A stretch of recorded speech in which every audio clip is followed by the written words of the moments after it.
नमस्कार साथियों, स्वागत है आप सभी का आप ही के अपने YouTube channel GK selection point Ramesh मुंड में।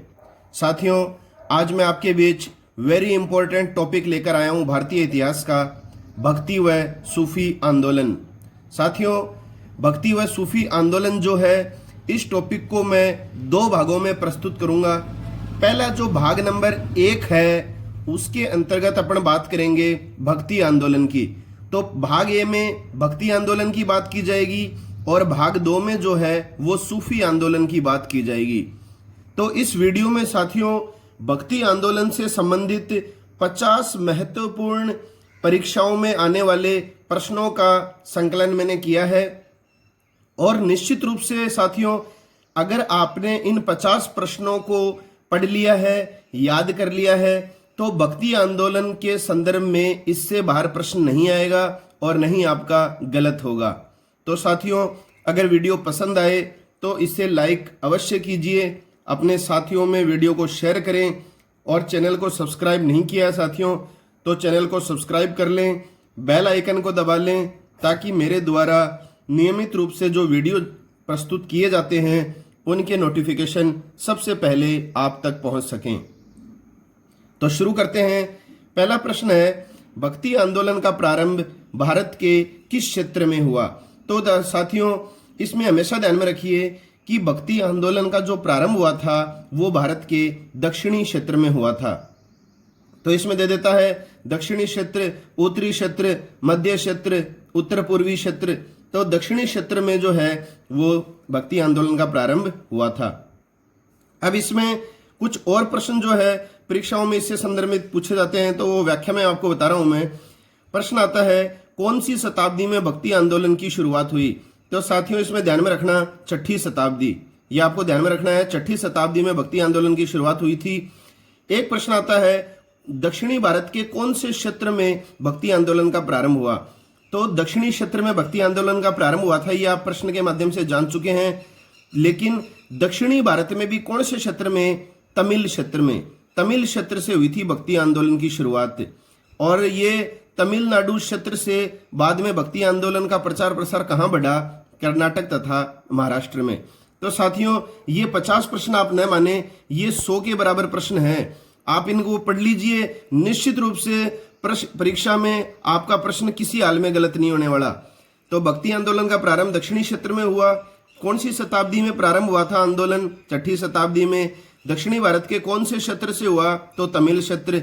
और कौन कौन से क्षेत्रों में ये फैला? तो तमिल क्षेत्र, कर्नाटक और महाराष्ट्र में। ये इंपॉर्टेंट बात है। अगला प्रश्न है, भक्ति आंदोलन का प्रारंभ कितने अलवार संतों ने किया? अब देखिए साथियों, ये भक्ति आंदोलन जो है, इसका प्रारंभ जो है वो अलवार संतों के द्वारा किया गया था। और अलवार संत कितने थे टोटल? तो ये थे 12 अलवार संत। ध्यान में रखिए, तमिल प्रदेश के जो वैष्णव संत थे, जिन्होंने वैष्णव धर्म स्वीकार कर रखा था, जो विष्णु की आराधना करते थे, वो संत कहलाए हैं अलवार। तो कितने अलवार संतों ने भक्ति आंदोलन को प्रारंभ किया था? 12 अलवार संतों ने। तीसरा प्रश्न है, विष्णु के भक्त कहलाते थे। तो विष्णु के भक्त जो थे वो क्या कहलाते थे? अलवार कहलाते थे। इसी तरह से आता है, शिव के भक्त क्या कहलाते थे? तो ये कहलाते थे नयनार। ध्यान में रखना, मोस्ट इंपोर्टेंट प्रश्न है आपकी जो है परीक्षाओं में बार बार ये प्रश्न पूछा जाता है। विष्णु के भक्त क्या कहलाते हैं? तो अलवार कहलाते हैं। शिव के भक्त क्या कहलाते थे? तो ये कहलाते हैं नयनार। जैसे साथियों, अलवार संत 12 माने जाते हैं मुख्य रूप से, वैसे ही भक्ति आंदोलन का विकास 63 नयनार संतों ने किया था। अगर आपको नयनार संतों की संख्या पूछ ले तो आप कितना बताएंगे? 63 बताएंगे। और अलवार संत कितने थे? 12। अब देखिए साथियों, प्रश्न आता है, आपको 4 संतों के नाम दे देता है। या तो आपको पूछ लेगा कि निम्नलिखित में से कौन सा अलवार संत है या कौन सा नयनार संत है। तो अलवार संत कुल 12 थे। मैं ये 6 नाम आपको लिख के बता रहा हूं। इन 6 नामों को ही विशेष रूप से परीक्षाओं के ऑप्शन में दिया जाता है। तो ये आप अच्छी तरह ध्यान में रख लीजिए। ये अलवार संत थे सारे। देखो, शुरू में तो मिलते जुलते से नाम हैं, तिरुमल रुई और तिरुमंगई। तीरू से चालू हो रहे हैं दोनों। तो तिरुमल रुई और तिरुमंगई। इसके अलावा मामलवार, मामलवार के अलावा कुलशेखर, कुलशेखर के अलावा भूत योगी और साध्वी अंडाल। इसके अलावा साथियों और भी थे, जैसे भुंतम था, महायोगी था, सरायोगी था, तिरुपान था, मधुर कवि था। वो आपको इतने विशेष नहीं है याद करना, आप चाहें तो कर सकते हैं। बाकी ये 6 अगर आपको नाम ध्यान में है तो आपका कभी प्रश्न गलत नहीं होगा कि प्रश्न आ जाए निम्नलिखित में से कौन सा अलवार संत है या नहीं, तो इन्हीं में से परीक्षाओं में प्रश्न देता है। अब देखिए साथियों, इसमें से प्रश्न और भी निकलते हैं, मैंने अलग से नहीं बनाया, इसी में आपको समझा रहा हूं। प्रश्न आता है, अलवार संतों के नाम दे दिए जाते हैं 4 और प्रश्न आ जाएगा निम्नलिखित में से कौन सा अलवार संत शूद्र था। तो शूद्र कौन था? तिरुमंगई। तिरुमंगई जो था वो शूद्र था, याद रखिए। अच्छा, एक प्रश्न आता है, पांड्य शासक या पांड्य वंश का राजा जो अलवार संत था, तो पांड्य राजा जो अलवार संत था वो कौन था? कुलशेखर। वेरी इंपॉर्टेंट है। और एक आता है, अलवार महिला संत कौन थी? तो महिला जो संत थी अलवारों की वो थी Sadhvi Andal. Very very important प्रश्न है ये साथियों। इसमें देखिए आपको संतों का नाम याद हो गया, इसके अलावा ये 3 जो विशेष बातें हैं ये भी आप विशेष रूप से ध्यान में रखिए। अगला प्रश्न है, प्रमुख नयनार संत हैं। तो जैसे अपन ने अलवार संतों के बारे में पढ़ा, वैसे ही साथियों ऑप्शन में नयनार संतों के बारे में पूछा जाता है कि निम्नलिखित में से कौन सा नयनार संत है या नहीं है। तो देखो, नयनार संत कौन थे? जो क्या करते थे? शिव के उपासक थे। और जो विष्णु के उपासक थे वो कौन थे? अलवार। अलवार कितने थे? 12। नयनार कितने हैं? 63। तो ये आपको ध्यान में रखना है विशेष रूप से आपको। देखो, नयनार संत कौन कौन से थे? सस्य नाम से हैं ज्यादा, तो समंदक, समयाचार्य, सुंदर मूर्ति, ये 3 नाम आप विशेष रूप से ध्यान में रखिए। इन्हीं में से आता है तिरु ज्ञान। अब ये तिरु बड़े चक्कर में तिरुमलई रुई और तिरुमंगई के रूप में आप जो है तिरु ज्ञान को कभी अलवार मत बता देना। आप देखोगे सर ने तो 6 ही बताए थे, अपन भी अपना दिमाग लगाते हैं। तो तिरु नाम से जरूर चालू हो रहा है ये, लेकिन ये नयनार संत था तिरु ज्ञान। एक था अपार, याद रखिएगा अच्छी तरह, और एक है इकियार अमैयार। इकियार अमैयार, इसके बारे में देखिए साथियों एक प्रश्न और बनता है। जैसे हमने पढ़ा था कि कौन सी महिला जो थी वो अलवार संत थी, तो अपन ने पढ़ा था साध्वी अंडाल। इसी तरह से आपसे प्रश्न आता है कि नयनार महिला संत कौन थी? तो नयनारों में महिला संत कौन हुई है? इकियार अमैयार हुई है। इसके अलावा देखिए साथियों, ये जो अपार है ये आप ध्यान में रखिए, ये जो था शिव संत था, नयनार संत था। इस अपार ने है ना पल्लव राजा महेंद्र वर्मन को शैव धर्म स्वीकार करवाया था। तो पल्लव वंश में राजा हुए हैं महेंद्र वर्मन, और महेंद्र वर्मन को शैव धर्म किसने स्वीकार करवाया था? तो वो अपार के द्वारा स्वीकार करवाया गया था। ऐसे ही हमने अलवार संतों में पढ़ा था कुलशेखर, जो कौन था? पांड्य शासक था, वो भी अलवार था। अगला प्रश्न है, भक्ति आंदोलन कितनी विचारधाराओं में विभाजित थी? वेरी इंपॉर्टेंट है साथियों। इसके संदर्भ में 5-7 प्रश्न बनते हैं। मैंने आपको ये चार्ट बनाकर पूरे के पूरे प्रश्न कवर कर दिए हैं आपके यहाँ पर। तो भक्ति आंदोलन साथियों 2 विचारधाराओं में विभाजित था। पहली बात अगर आ जाए, कितनी विचारधाराएं थी? 2 थी। एक विचारधारा थी सगुण भक्ति, ध्यान में रखिएगा, सगुण भक्ति, और एक विचारधारा क्या थी? निर्गुण भक्ति। सगुण भक्ति के संदर्भ में प्रश्न आ जाए कि वो भक्ति या वो संत जो भगवान को दृश्यमान मानते हैं, ईश्वर का आकार मानते हैं, वो क्या कहलाते हैं? सगुण भक्ति वाले संत। और निर्गुण भक्ति वाले कौन होते हैं? जो भगवान को निराकारी तथा अदृश्यमान मानते हैं, नहीं दिखाई देने वाला, जिनका कोई आकार नहीं होता। तो भगवान को निराकारी तथा अदृश्यमान मानने वाले तो निर्गुण कहलाते हैं, और भगवान को दृश्यमान मानने वाले क्या कहलाते हैं? सगुण। अब देखिए इसमें साथियों प्रश्न आता है, आपको 4 संतों के नाम दे दिए जाते हैं और आपसे पूछ लेगा निम्नलिखित में से कौन सा सगुण भक्ति का संत था या निर्गुण भक्ति का संत था। तो ये 4 नाम मैंने बताए हैं, यही परीक्षाओं में मोस्टली जो है आपको ऑप्शन में देता है। सगुण संत देखो कौन कौन हुए साथियों? रामानुजाचार्य, वल्लभाचार्य, माधवाचार्य, निम्बारकाचार्य। ये 4 संत आपको विशेष ध्यान में रखने हैं, रामानुजाचार्य, वल्लभाचार्य, माधवाचार्य और निम्बारकाचार्य। इसमें आप एक बात और यहां पर आप ध्यान में रख सकते हैं, प्रश्न आता है पुष्टि मार्ग का संस्थापक। तो पुष्टि मार्ग का जो संस्थापक था वो था वल्लभाचार्य। मोस्ट इंपोर्टेंट प्रश्न है पुष्टि मार्ग। इसके अलावा देखो साथियों, निर्गुण संत कौन कौन से थे? कबीरदास जी थे, गुरु नानक देव थे, दादू दयाल जी थे और रैदास थे, जिनका वास्तविक नाम था रविदास। तो कबीरदास, गुरु नानक, दादू दयाल और रैदास ये थे निर्गुण भक्ति के संत। अगला प्रश्न है 12वीं शताब्दी में भक्ति आंदोलन के संस्थापक कौन थे? तो 12वीं शताब्दी में भक्ति आंदोलन के संस्थापक, कई बार ये प्रश्न आ चुका है, तो वो थे रामानुजाचार्य। अगला प्रश्न है प्रमुख संत तथा संप्रदाय। देखिए साथियों, ये जो है इस तरह से मैंने बनाया, एक तरफ तो संतों के नाम लिखे हैं और एक तरफ संप्रदायों के नाम लिखे हैं। या तो ये प्रश्न जो है सुमिलित करने वाला आ जाता है, या फिर हर संत के आगे संप्रदाय दे दिया जाता है और आपको पूछ लेता है निम्नलिखित में से कौन सा गलत है। तो 3 युग्म तो सही होते हैं और एक गलत होता है। तो सारे के सारे जो है मैंने एक साथ प्रस्तुत कर दिए हैं, बजाय कि मैं आपके सामने 10-15 प्रश्न बनाता। एक देखिए साथियों, कोई भी संप्रदाय आपको दे दिया जाता है, जैसे आ जाता है श्री संप्रदाय का संस्थापक कौन था, तो इसमें ये ऑप्शन दे दिए जाते हैं संत। तो कहने का मतलब आप सब समझ गए होंगे, अधिक से अधिक बातों को मैंने एक साथ आपके बीच में सार के रूप में प्रस्तुत किया है। तो रामानुजाचार्य जो थे साथियों, ये थे श्री संप्रदाय के प्रवर्तक। श्री संप्रदाय किसके द्वारा चलाया गया था? रामानुजाचार्य के द्वारा। तो श्री रामानुजाचार्य का शुरुआत कैसे होती है? राम से होती है ना, तो श्री राम हो गया, श्री रामचंद्र जी। अगला है निम्बारकाचार्य। निम्बारकाचार्य ने किस संप्रदाय की स्थापना की थी? सनक संप्रदाय। और इसी सनक संप्रदाय को हंस संप्रदाय भी कहा जाता है।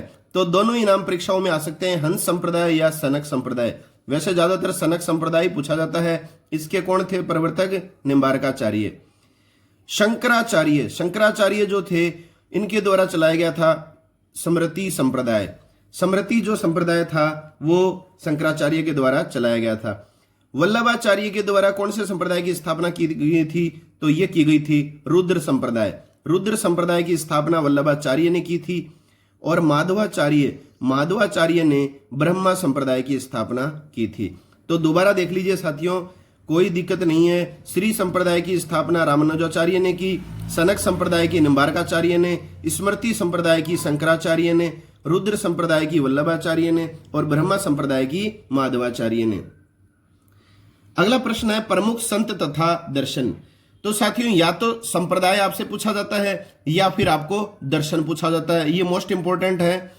तो देखो, इधर मैंने संतों के नाम लिखे हैं और इधर लिखे हैं इनके दर्शन, कौन कौन से दर्शनों से संबंधित हैं ये।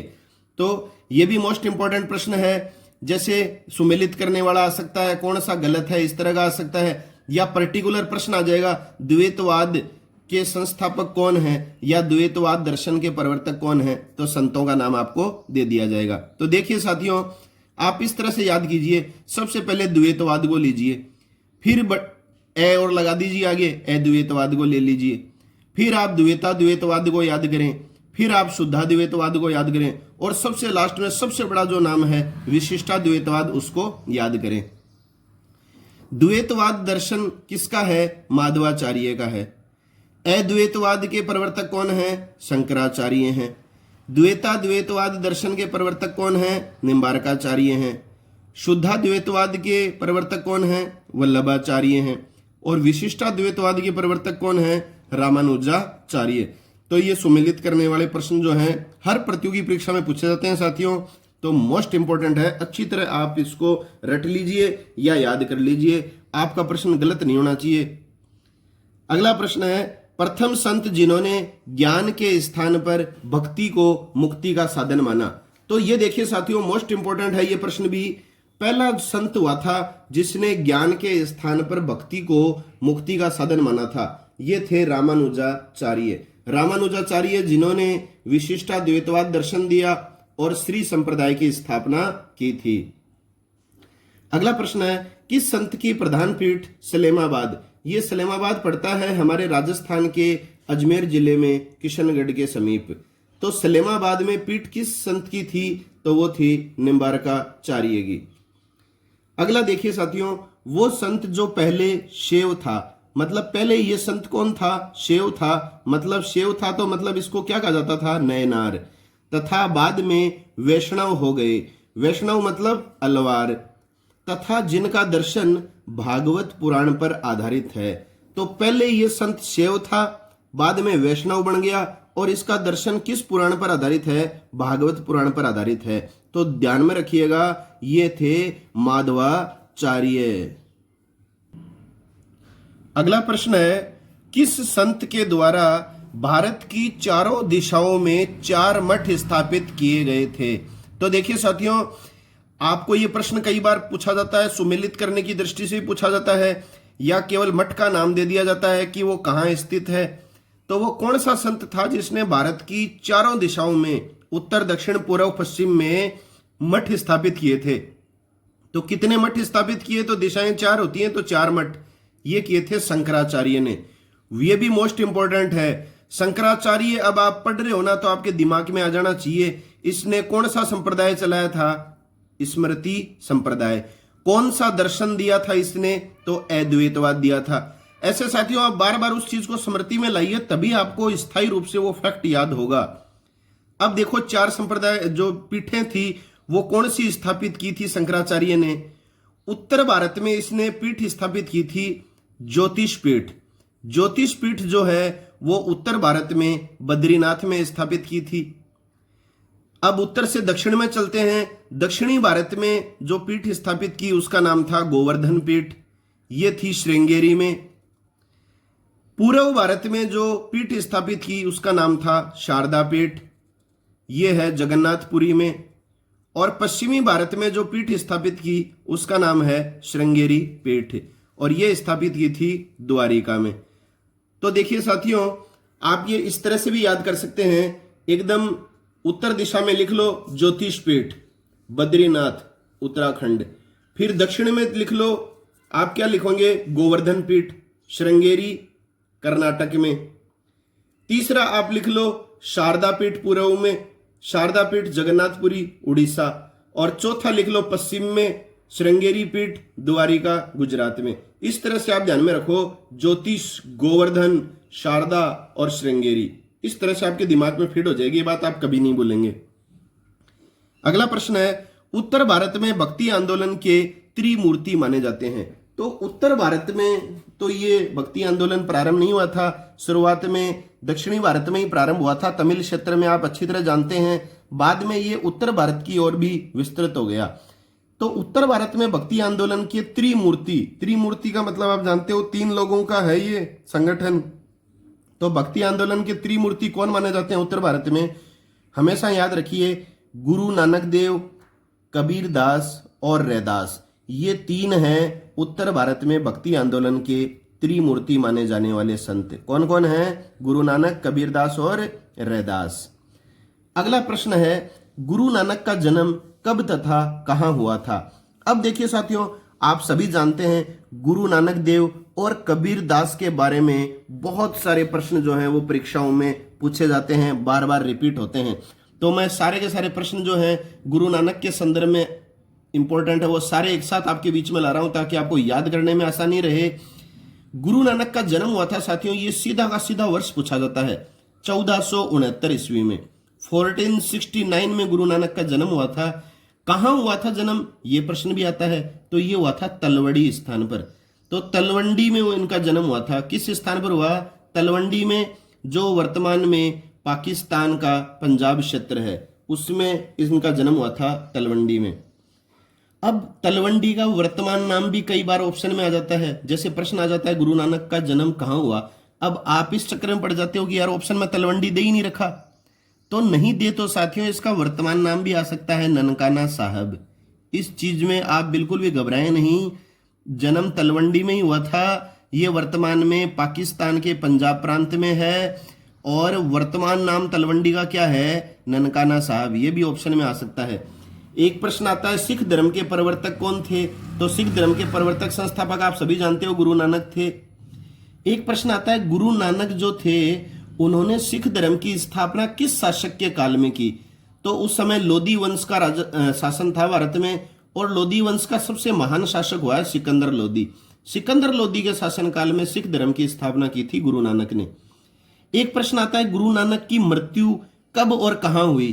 तो मृत्यु हुई थी साथियों 1538 में, जन्म हुआ था 1469 में। कहां हुई थी मृत्यु? करतारपुरा, पंजाब में। यह भी एकदम एग्जैक्ट प्रश्न आता है, उत्तर आएगा इसका करतारपुरा। अगला देखिए प्रश्न आता है साथियों, किस संत के द्वारा अपने उपदेशों में स्त्रियों द्वारा परिवार व समाज में निभाई जाने वाली महत्वपूर्ण भूमिका का उल्लेख किया गया है? तो स्त्रियों से संबंधित आपकी परीक्षा में कोई भी बात आ जाए कि स्त्रियों की भूमिका का उल्लेख जो है वो अपने उपदेशों में केवल और केवल किस संत ने किया है? गुरु नानक ने किया है। ये आप एक तरह से गुरु मंत्र मान लो कि स्त्रियों की बात आ जाए अपने उपदेशों में तो वो किसने किया है? गुरु नानक देव ने किया है। एक प्रश्न आता है साथियों, हुजूर साहब का गुरुद्वारा। हुजूर साहब का गुरुद्वारा जो है वो किसकी याद में बनाया गया था? तो हुजूर साहब का गुरुद्वारा किसकी याद में बनाया गया था या किसकी स्मृति में बनाया गया था? तो ये गुरु नानक की स्मृति में बनाया गया था। अगला प्रश्न है, दिल्ली का गुरुद्वारा जिसको शीशगंज कहा जाता है किसकी स्मृति में बना हुआ है? तो साथियों जैसे हमने पढ़ा हुजूर साहब का गुरुद्वारा वो तो गुरु नानक की याद में बनाया गया था। इसी तरह से अगर प्रश्न आ जाए दिल्ली का गुरुद्वारा शीशगंज किसकी स्मृति में बना हुआ है? तो ये 9वें सिख गुरु हुए थे, गुरु तेग बहादुर। तो सिखों में परंपरा में कुल गुरु कितने हुए हैं? 10 हुए हैं। पहला गुरु नानक था जिसने सिख धर्म की स्थापना की थी और आखिरी 10वां था गुरु गोविंद सिंह। तो 9वां था गुरु तेग बहादुर। इसकी स्मृति में बना है दिल्ली का गुरुद्वारा शीशगंज। अगला है गुरु नानक का शिष्य जो सारंगी बजाता था। अब देखिए साथियों ये प्रश्न कई बार परीक्षाओं में आता है तो हम लोग क्या है मोस्टली इस प्रश्न को ध्यान में रखते भी नहीं है, नहीं ये हर जगह अपन को किताबों में मिलता है। तो आप ध्यान में रखिए गुरु नानक का प्रिय शिष्य था ये मर्दाना, जो क्या बजाता था? सारंगी बजाता था। वह संत जो रबाब वाद्य यंत्र के साथ गीत गाया करता था। तो रबाब वाद्य यंत्र जो है वो बजाते थे गुरु नानक देव। जब भी कोई गीत गाया करते थे तो इसी वाद्य यंत्र के साथ गीत प्रस्तुत करते थे, रबाब। एक है गुरुमुखी लिपि का प्रारंभ किसने किया? साथियों गुरुमुखी जो लिपि है वो सिखों की लिपि है और गुरुमुखी लिपि को प्रारंभ किया था गुरु नानक के बाद में दूसरे सिख गुरु हुए थे गुरु अंगद। गुरु अंगद ने प्रारंभ किया था गुरुमुखी लिपि को। एक प्रश्न ये भी आता है कि लंगर प्रथा की शुरुआत किसने की? तो लंगर प्रथा की जो शुरुआत है वो भी गुरु अंगद के द्वारा की गई थी। अगला है किस गुरु ने गुरु ग्रंथ साहिब का संकलन करवाया? तो गुरु ग्रंथ साहिब जो है इसका संकलन करता थे गुरु अर्जुन देव। और गुरु अर्जुन देव कौन से क्रम के थे? 5वें क्रम के थे। अब देखिए साथियों इनके बारे में एक प्रश्न और भी आता है कि आदि ग्रंथ का संकलन किस सिख गुरु के काल में हुआ? तो आदि ग्रंथ का संकलन जो है वो अर्जुन देव के काल में हुआ था। साथियों आप सारे के सारे तथ्यों को याद कर लीजिए, पेपर आपका लग जाए उसके बाद में आप मिला के देख लेना प्रश्न कि कहां से कौन सा प्रश्न आया है। पर इसके लिए जरूरी यह है कि जो तथ्य मैं आपको बता रहा हूं वो सारे आपको अच्छी तरह याद हों, यह सबसे जरूरी है। हम अक्सर अच्छी तैयारी करते हैं लेकिन परीक्षा में हड़बड़ाहट में गलती कर देते हैं तो वो सारी जो तैयारी हम करते हैं उस पर पानी फिर जाता है साथियों। तो आपके पास पर्याप्त समय है, आप अच्छी तरह बार बार जो है वो एक ही चीज का अध्ययन करें ताकि वो तथ्य स्थायी रूप से आपके दिमाग में बैठ जाए। तो आदि ग्रंथ का संकलन किसके काल में हुआ? अर्जुन देव के काल में। एक साथियों अमृतसर में स्वर्ण मंदिर जो है उसकी नींव जो है वो भी अर्जुन देव के द्वारा ही रखी गई थी। अमृतसर में स्वर्ण मंदिर की नींव भी किसने रखी थी? गुरु अर्जुन देव ने। अगला प्रश्न आता है गुरु अर्जुन देव तथा गुरु तेग बहादुर को फांसी की सजा दी गई थी। तो आप सभी जानते हैं सिखों में 10 गुरुओं में से 2 गुरुओं को मुगल बादशाहों ने फांसी की सजा दी थी, मृत्युदंड दिया था। गुरु अर्जुन देव को फांसी की सजा जो दी गई थी वो जहांगीर के द्वारा दी गई थी, क्योंकि जहांगीर के पुत्र खुसरो को जो है इसने विजयी होने का आशीर्वाद दिया था। तो जहांगीर के पुत्र खुसरो ने जहांगीर के विरुद्ध विद्रोह कर दिया था। वो विद्रोह करके गुरु अर्जुन देव के पास आ गया। गुरु अर्जुन देव ने उसको आशीर्वाद दे दिया। जब जहांगीर को ये पता चला कि मेरे विरोधी पुत्र को गुरु अर्जुन देव ने आशीर्वाद दिया तो बस इतना कारण पर्याप्त था फांसी की सजा देने के लिए। और गुरु तेग बहादुर जो 90वें गुरु थे उनको औरंगजेब ने फांसी दी थी। क्यों दी थी? क्योंकि औरंगजेब ने बहुत बार निवेदन किया इनको कि भाई सिख धर्म छोड़ दे और इस्लाम धर्म स्वीकार कर ले, तो इन्होंने काफी निवेदनों के बाद भी इस्लाम धर्म स्वीकार नहीं किया तो औरंगजेब कट्टर था, इसलिए इसको फांसी दे दी। अगला है, सिखों के अंतिम गुरु औरंगजेब के पास फारसी भाषा में जफरनामा काव्य लिखकर भेजा तथा 1699 में खालसा पंथ की स्थापना की। देखो साथियों, इसमें मैं 3 प्रश्न एक साथ लेकर आया हूं, तभी कह रहा हूं आप ये मत देखो कि 50 प्रश्न हैं, वो 50 प्रश्न 100 प्रश्नों के बराबर हैं। सिखों के अंतिम गुरु कौन थे, ये प्रश्न आता है, तो ये थे गुरु गोविंद सिंह। एक प्रश्न आता है, किस सिख गुरु ने औरंगजेब के पास फारसी भाषा में जफरनामा काव्य लिखकर भेजा था? तो औरंगजेब के पास जफरनामा काव्य लिखकर किसने भेजा था फारसी भाषा में? तो गुरु गोविंद सिंह ने भेजा था। और खालसा पंथ की स्थापना किस वर्ष हुई? तो 1699 में हुई। खालसा पंथ की स्थापना किसके द्वारा की गई? तो गुरु गोविंद सिंह के द्वारा की गई। तो देखिए साथियों, 5-7 प्रश्न जो हैं वो इसमें स्पष्ट हो रहे हैं और सारे परीक्षाओं में आते हैं, ऐसा नहीं है। अगला है, किस संत ने सांप्रदायिक सद्भाव पर सर्वाधिक बल दिया? मतलब हिंदू मुस्लिम एकता पर सर्वाधिक जो बल दिया था वो दिया था कबीरदास जी ने। अगला प्रश्न है साथियों, रामानंद के प्रमुख शिष्य थे। मतलब रामानंद जी जो संत थे रामानंद, इनके प्रमुख शिष्य कौन कौन थे? तो देखिए, रामानंद जी के प्रमुख शिष्यों की अगर अपन बात करते हैं तो 4 नाम आपको ध्यान में रखने हैं, यही नाम परीक्षाओं में पूछे जाते हैं। एक तो थे कबीरदास जी, जो कौन थे? जुलाहा परिवार से थे, कपड़े बुनकर थे ये। इसके अलावा रैदास जी, जिनका वास्तविक नाम रविदास है, जो मीराबाई के गुरु भी थे, ये थे मोची। एक थे सेना कौन थे? ये नाई थे। और एक थे धन्ना जी कौन थे? ये जाट किसान थे। तो साथियों, ये जो मैंने आगे लिखा है जुलाहा, मोची, नाई, जाट किसान, ये ऐसे ही नहीं लिखा है। हर शब्द जो लिखा गया है उसका गहरा अर्थ निकलता है परीक्षा की दृष्टि से। तो इसमें भी आपको सुमिलित करने वाले प्रश्न पूछे जाते हैं। या फिर प्रश्न आता है, भक्ति आंदोलन का वह संत जो जुलाहा था, तो कौन था? कबीरदास जी थे। मोची कौन था? तो रैदास था। नाई कौन था? सेना था। और जाट किसान कौन था? धन्ना। और रैदास जो है वो आपको पता है त्रिमूर्तियों में शामिल है, कबीरदास जी, गुरु नानक और रैदास। तो ध्यान में रखिएगा, इसका वास्तविक नाम था रविदास। कई बार रविदास भी आ जाता है, हम कंफ्यूज हो जाते हैं, यार ये नाम कहां से आ गया। तो रैदास का ही नाम है। और ये कौन थे? मीराबाई के गुरु भी थे। इसके अलावा देखिए साथियों, एक इंपॉर्टेंट प्रश्न और है। आप ये मत मानिएगा कि ये प्रश्नों की श्रेणी में तो लिखी हुई नहीं है बात, तो ये कम इंपॉर्टेंट है। ये भी इसी के संदर्भ में आए हुए प्रश्न है, मोस्ट इंपॉर्टेंट है साथियों। आप केवल इन संख्याओं को विशेष रूप से महत्व मत दीजिए। जो मैं ये बात बता रहा हूं ये विशेष रूप से इंपॉर्टेंट है। कबीरदास ने जो है वो रैदास को संतों का संत कहा है। तो कबीरदास ने किसको संतों का संत कहा है? तो रैदास को कहा है। या फिर प्रश्न आ जाता है कि संतों का संत किसे कहा जाता है? तो वो कहा जाता है रैदास को। अब देखिए साथियों, थोड़ी सी हम रामानंद की बात कर लेते हैं। तो रामानंद के संदर्भ में ये बात चली थी कि रामानंद के प्रमुख शिष्य कौन थे। तो हमने 4 शिष्य पढ़ लिए। रामानंद के बारे में आप 2-3 बात जरूर ध्यान में रखिए साथियों। एक तो ये कि उत्तर भारत के पहले भक्ति आंदोलन के संत कौन थे? उत्तर भारत के पहले या प्रथम भक्ति आंदोलन के संत थे रामानंद जी। इसके अलावा प्रश्न आ जाए कि दक्षिणी भारत से उत्तरी भारत में भक्ति आंदोलन का प्रचार प्रसार किसने किया? तो वो रामानंद जी के द्वारा किया गया था। एक देखिए साथियों, मैंने आपको बताया था कि श्री संप्रदाय के प्रवर्तक कौन थे? रामानुजाचार्य थे ना।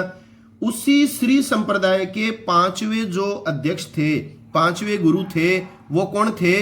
वो थे गुरु रामानंद जी थे। तो ये आप विशेष रूप से ध्यान में रखिए रामानंद जी के बारे में। अगला प्रश्न है, निर्गुण संत परंपरा का प्रथम प्रतिपादक कौन था? तो निर्गुण भक्ति आप जानते हैं, जो ईश्वर को निराकार मानते हैं, अदृश्यकार मानते हैं, वो निर्गुण होते हैं। तो निर्गुण संत परंपरा का प्रथम प्रतिपादक कौन था? तो वो था कबीरदास जी। अब देखिए साथियों, ये जो 4 संतों के नाम मैं आपको लिख रहा हूं, ये आई बार परीक्षाओं में आते हैं कालक्रम के हिसाब से। हर ऑप्शन में इन 4 का नाम दिया जाता है, किसी में किसी का पहले, किसी में किसी का पहले, और इनका काल पूछा जाता है। तो काल जो है वो आता है कि सबसे बड़ा कौन था आयु की दृष्टि से, या सबसे पहले कौन संत हुआ। तो देखिए साथियों, ये क्रम आप ध्यान में रख लीजिए। कबीरदास जी सबसे पहले आएंगे, उसके बाद में गुरु नानक जी आएंगे, फिर आएंगे चैतन्य महाप्रभु, और सबसे लास्ट में आएंगे दादू दयाल। ये क्रम आप ध्यान में रखिए। निश्चित रूप से आपकी आगामी परीक्षा में दोबारा ये क्रम वाला प्रश्न आ सकता है। सबसे पहले कबीरदास, फिर गुरु नानक जी, फिर चैतन्य महाप्रभु, और बाद में दादू दयाल। अगला प्रश्न है, बीजक किसके वचनों का संग्रह है। तो बीजक जो है वो किसके वचनों या उपदेशों का संग्रह है, कबीरदास जी का। ये कई बार प्रश्न आता है, बीजक से संबंधित कौन है, कबीरदास जी। इसके बारे में एक बात और भी आप ध्यान में रखिए कि कबीर की जो शिक्षाएं थी, उन शिक्षाओं को कबीरदास जी का शिष्य था भागदास, इसी के द्वारा बीजक में संग्रहित किया गया था। तो कबीर की शिक्षाओं को किसके द्वारा बीजक ग्रंथ में संग्रहित किया गया, तो उत्तर आएगा कबीरदास जी के शिष्य भागदास के द्वारा। एक प्रश्न आता है साथियों, कबीरदास जी की मृत्यु कहाँ हुई। तो कबीरदास जी की मृत्यु हुई थी मगहर स्थान पर, यह भी आप ध्यान में रखिए। एक इनका ग्रंथ और भी आता है बीजक के अलावा, बीजक तो इंपॉर्टेंट है ही है, इसके अलावा एक आता है उल्टी बांसी। उल्टी बांसी ये भी किसकी रचना है, कबीरदास जी की रचना है। एक देखिए प्रश्न आता है, कबीर जो शब्द है साथियों, ये किस भाषा का शब्द है। देखिए अच्छी तरह से ध्यान में रखिएगा, हम इतनी जानकारियां प्राप्त करते हैं संतों और सूफी संतों के बारे में, और फिर प्रश्न आ जाता है कबीर जो है वो किस भाषा का शब्द है।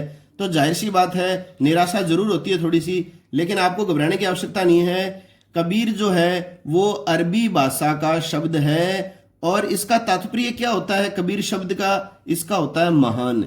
ये दोनों तथ्य मैंने आपको बता रहे हैं कि कबीर जो है वो अरबी भाषा का शब्द है, और इसका तात्पर्य क्या होता है कबीर का, महान। अगला प्रश्न है, किस संत का संबंध राजस्थान में जयपुर के समीप नरेणा स्थान से है। तो किस संत का संबंध नरेणा जयपुर से है, तो वो है संत दादू दयाल जी का। अगला देखिए प्रश्न आता है, इन्हीं का कथन है, ये संसार वेद है तथा सृष्टि कुरान है। तो संसार को वेद माना है और सृष्टि को कुरान, ये कथन किसका है, तो ये है दादू दयाल जी का। और इनके शिष्य आप ध्यान में रखिए साथियों, 3 शिष्य थे जो महत्वपूर्ण परीक्षाओं में आते हैं, गरीबदास जी, सुंदरदास जी और रज्जब जी। ये तो जो 3 शिष्य हैं इनके, ये कई बार परीक्षाओं में आए हुए हैं कि गरीबदास जी किसके शिष्य रहे हैं, या सुंदरदास जी या रज्जब जी।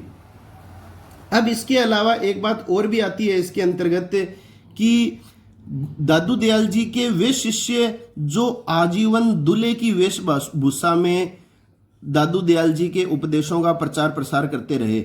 तो आजीवन जो है ये दूल्हे की वेशभूषा में दादू दयाल जी के उपदेशों का प्रचार प्रसार करते रहे, तो वो थे रज्जब जी।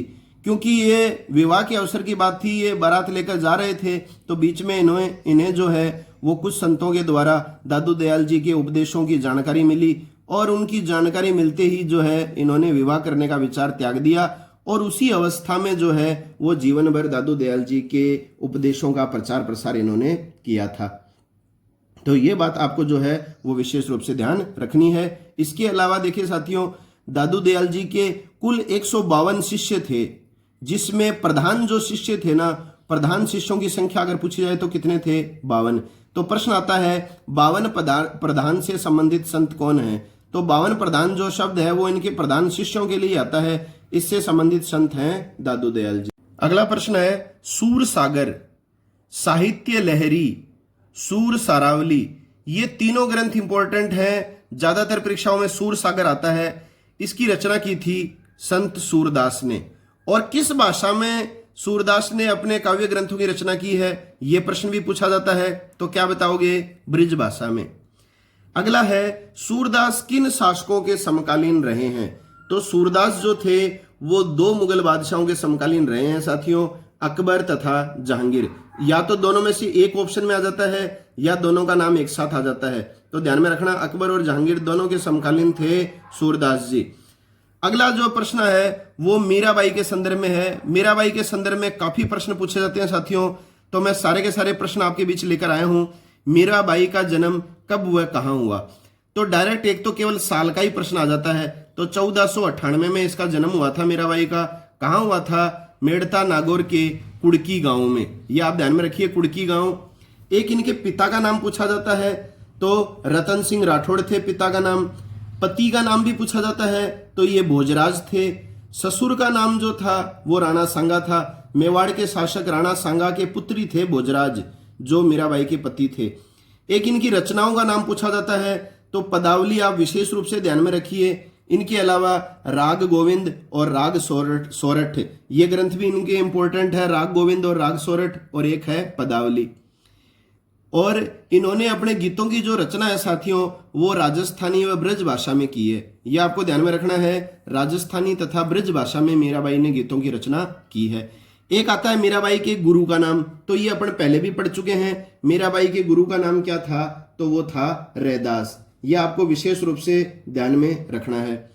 इसके अलावा मीरा के अनुयायियों ने जो संप्रदाय स्थापित किया, मीरा के जो अनुयायी थे उन्होंने कौन सा संप्रदाय स्थापित किया था, तो दासी संप्रदाय। यह आपको ध्यान में रखना है। दासी संप्रदाय का संबंध किस संत से है, तो मीराबाई से है। एक मीराबाई की मृत्यु का वर्ष पूछा जाता है, कहां हुई, तो मृत्यु हुई थी 1546 में। और जन्म कब हुआ था, 1498 में। जन्म हुआ था कुड़की गांव में, मृत्यु हुई थी गुजरात के द्वारका स्थान पर। एक देखिए साथियों, मीराबाई की तुलना किस सूफी संत से की जाती है, तो मीराबाई की तुलना की जाती है रबिया नामक सूफी संत से। तो ये आपको ध्यान में रखना है, रबिया मुस्लिम सूफी संत हुई थी, इनकी तुलना की जाती है मीरा से। अगला प्रश्न है, अकबर के समकालीन संत जिनका आईने अकबरी में उल्लेख नहीं है। तो अकबर के समकालीन संत थे फिर भी आईने अकबरी में उल्लेख नहीं है, तो वो साथियों हैं तुलसीदास। कई बार ये प्रश्न परीक्षाओं में आता है। तुलसीदास की रचनाओं के नाम हैं अगले, रामचरितमानस वेरी इंपॉर्टेंट है, विनय पत्रिका भी कई परीक्षाओं में आती है, दोहावली भी इंपॉर्टेंट है, और एक बरवे रामायण। ये चार आप रचनाएं ध्यान में रखिए साथियों। ये तुलसीदास के द्वारा रचित हैं। और किस भाषा में तुलसीदास ने रचनाएं की थी, तो मोस्ट इंपॉर्टेंट क्वेश्चन है, अवधी भाषा में। रामचरितमानस किस भाषा में लिखी गई रचना है, कई बार परीक्षाओं में आता है, तो अवधी भाषा में लिखी गई है। और इस वीडियो का आखिरी प्रश्न है जो मेरी तरफ से सामाजिक सुधारक हुए हैं गोविंद गुरु, या जिनको कहा जाता है गोविंद गिरी, राजस्थान के सिरोही क्षेत्र से संबंधित हैं। इनका जन्म किस परिवार में हुआ था, तो इनका जन्म हुआ था बंजारा परिवार में। तो साथियों, ये आज मैंने भाग 1 जो बनाया है भक्ति व सूफी आंदोलन का, इसमें केवल मैंने भक्ति आंदोलन के संदर्भ में ही आपके सामने प्रश्न प्रस्तुत किए हैं। आप ये प्रश्न पढ़ लीजिए, पर्याप्त से पर्याप्त हैं। इसके अलावा साथियों आप कितना भी पढ़ने के लिए स्वतंत्र हैं, मैं आपको कतई नहीं रोकूंगा, लेकिन ये प्रश्न आप निश्चित रूप से पढ़कर जाइए, याद कीजिए। अगला जो भाग आएगा भक्ति व सूफी आंदोलन भाग 2, इसमें आपके सामने मैं सूफी आंदोलन से संबंधित महत्वपूर्ण 50 प्रश्नों की श्रृंखला प्रस्तुत करूंगा। तो साथियों, वीडियो पसंद आया है तो इसे निश्चित रूप से लाइक कीजिए, अधिक से अधिक साथियों में इस वीडियो को शेयर करें और चैनल को सब्सक्राइब करें, बेल आइकन को दबाएं ताकि मेरे द्वारा प्रस्तुत की जाने वाली वीडियोस के नोटिफिकेशन सबसे पहले आप तक पहुंच सकें। तो मिलते हैं नए वीडियो के साथ, तब तक के लिए जय हिंद, जय भारत।